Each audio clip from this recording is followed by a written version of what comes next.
Selamat pagi Bapak Ibu Saudara semuanya yang dikasihi oleh Yesus. Kita bertemu lagi di hari kedua Pekan Suci, doa pagi GKJ Jenawi masa Paskah 2021. Masih bersama saya, Emmanuel Suseno Aji. Kita akan bersama-sama merenungkan nats bacaan kita yang terambil dari Yohanes 12 ayat 23 sampai dengan yang ke-26. Namun sebelumnya mari kita satu di dalam doa. Mari kita berdoa. Bapa kami yang di surga, terima kasih untuk berkat-Mu yang selalu menyertai langkah kehidupan kami, sehingga kami boleh bertemu, berjumpa pada doa pagi hari ini dengan selamat dan penuh sukacita. Kiranya berkat-Mu lestari di dalam kehidupan kami dan menjadi kekuatan bagi langkah kehidupan kami menjadi anak-anak. Hadirlah di hati kami, di pikiran kami, sehingga kami boleh memetik berkat-Mu dan menjadi kesegaran bagi jiwa dan raga kami. Kami serahkan anak-anak-Mu dimanapun kami berada, Engkau sendiri yang akan memberkati. Di dalam nama Tuhan Yesus Kristus kami berdoa. Amin. Firman Tuhan terambil dari Yohanes 12 ayat 23 sampai dengan yang ke-26. Demikianlah firman Tuhan. Tetapi Yesus menjawab mereka katanya, telah tiba saatnya anak manusia dimuliakan. Aku berkata kepadamu, sesungguhnya jikalau biji gandum tidak jatuh ke dalam tanah dan mati, ia tetap satu biji saja. Tetapi jika ia mati, ia akan menghasilkan banyak buah. Barang siapa mencintai nyawanya, ia akan kehilangan nyawanya. Tetapi barang siapa tidak mencintai nyawanya di dunia ini, ia akan memeliharanya untuk hidup yang kekal. Barang siapa melayani aku, ia harus mengikut aku, dan dimanapun aku berada, di situ pun pelayanku akan berada. Barang siapa melayani aku, ia akan dihormati Bapa. Sampai sedemikian pembacaan kita. Berbahagialah yang mendengarkan firman Tuhan, terlebih melakukan, memelihara di dalam kehidupan sehari-hari. Hosiana, amin. Bapak Ibu yang dikasihi oleh Tuhan, gambaran yang cukup indah tentang pengorbanan Yesus yang sangat penting itu. Dia mati di kayu salib di Bukit Golgota. Saya akan bacakan ayat yang ke-24 sekali lagi, demikian. Lalu aku berkata kepadamu, sesungguhnya jikalau biji gandum tidak jatuh ke dalam tanah dan mati, ia tetap satu biji saja. Tetapi jika ia mati, ia akan menghasilkan banyak buah. Gambaran yang sangat indah, terlalu indah tentang kematian Yesus adalah ketika dia mengatakan biji gandum harus mati. Karena jikalau tidak mati, ia tidak akan menghasilkan banyak gandum. Yesus ingin mengatakan apa yang dia miliki, yang menjadi kemuliaannya dari Bapa, yakni hidup kekal. Hidup kekal bukan omong kosong, bukan janji yang naif, yang tidak bisa kita pegang. Justru hidup kekal itu adalah inti dari iman kita kepada Yesus. Iblis mengira bahwa dengan kematian Yesus di kayu salib, maka misi Allah gagal. Tetapi iblis kalah di sana.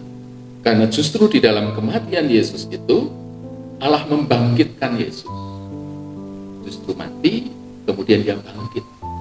Dan disitulah Yesus menerima kekekalan sebagai manusia. Dan dia mengatakan di dalam Injilnya, barang siapa yang percaya kepadanya, dia akan memperoleh itu. Hidup kekal itu diberikan kepada siapa saja yang percaya kepadanya. Inilah pentingnya keyakinan kita akan hidup kekal. Supaya kita lebih fokus kepada hidup kekal itu. Bukan hidup yang ada di dunia ini.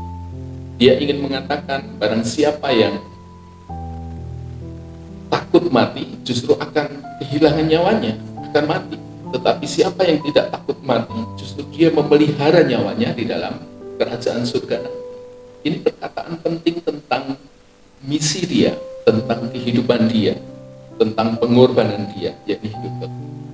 Pertanyaannya dan perenungannya adalah seberapa kita yakin akan hidup kekal ini. Ini adalah fokus kita.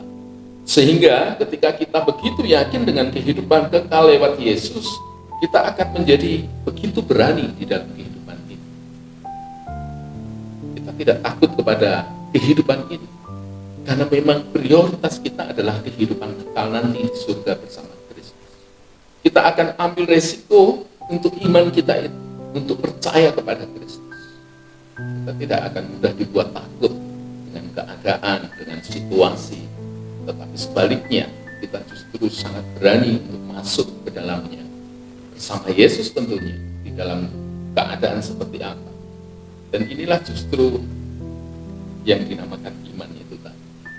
Ketika kita berani memasuki, ketika kita yakin bahwa justru kita memelihara nyawa kita untuk kehidupan kekal. Inti dari apa yang dikatakan Yesus di dalam ayat 24 ini adalah kehidupan kekal yang menjadi pemberian Dia yang pertama, anugerahnya. Kita akan semakin dibuat berani ketika kita semakin yakin dengan itu. Karena prioritas kita adalah hidup kekal, bukan hidup di dalam dunia ini. Yang kedua, Bapak Ibu, kita belajar di ayat yang ke-26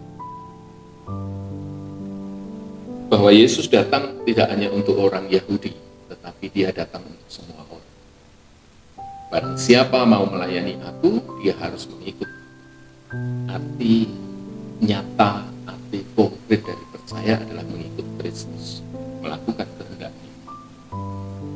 Tidak ada terjemahan lain yang lebih akurat dari ini, bahwa iman adalah perbuatan. Banyak perbuatan tanpa iman, tetapi tidak ada iman yang tanpa perbuatan. Perbuatan yang kita lahirkan mencerminkan iman kita kepada Kristus. Ini yang ingin Dia katakan.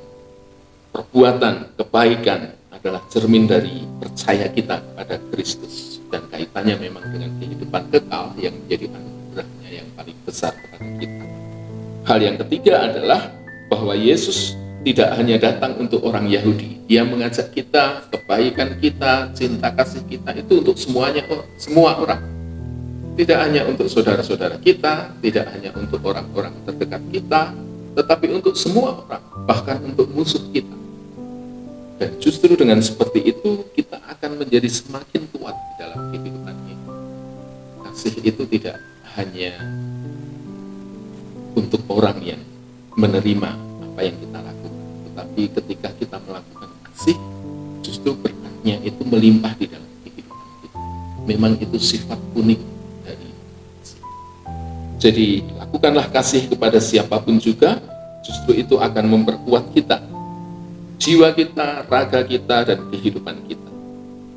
Minggu sengsara ini kiranya membuat kita menghayatinya dan kita lebih mengerti bahwa fokus kita adalah kehidupan kekal bersama Allah, dan kita harus menyatakan iman kita dalam perbuatan kasih yang nyata dan kepada semua orang, bahkan kepada musuh kita.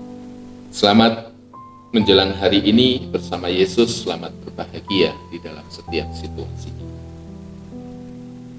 Tuhan Yesus memberkati kita semuanya. Amin. Mari kita naikkan doa syukur dan doa syafaat kita.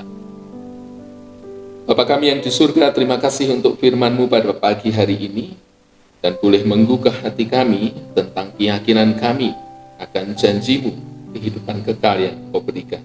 Sehingga kami boleh lebih berani dan lebih berani lagi memasuki kehidupan ini di dalam setiap kondisinya, situasinya. Dan kami boleh menyatakan iman kami dalam kasih yang nyata kepada sesama kami. Tidak hanya kepada saudara-saudara kami, namun kepada setiap orang, bahkan kepada musuh kami. Dan biarlah nama-Mu dimuliakan. Terima kasih untuk berkat yang Kau berikan kepada kami, sehingga kami senantiasa Engkau kuatkan. Buatlah kami senantiasa menjadi alat-Mu, menjadi perantara berkat-Mu, sehingga terang-Mu menjadi terang di dalam kegelapan dunia ini. Kami serahkan pribadi lepas pribadi, putra-putramu, gerejamu yang ada di Injerawi ini. Engkau sendiri yang akan senantiasa mengajar, mengingatkan kami, sehingga dengan pekan suci ini kami boleh semakin berani dan kami boleh semakin menyatakan kasih-Mu kepada dunia ini. Banyak dosa dan kesalahan yang kami lakukan, kami mohon kasih pengampunan-Mu. Di dalam nama Tuhan Yesus Kristus kami berdoa. Amin. Selamat pagi, Tuhan Yesus memberkati.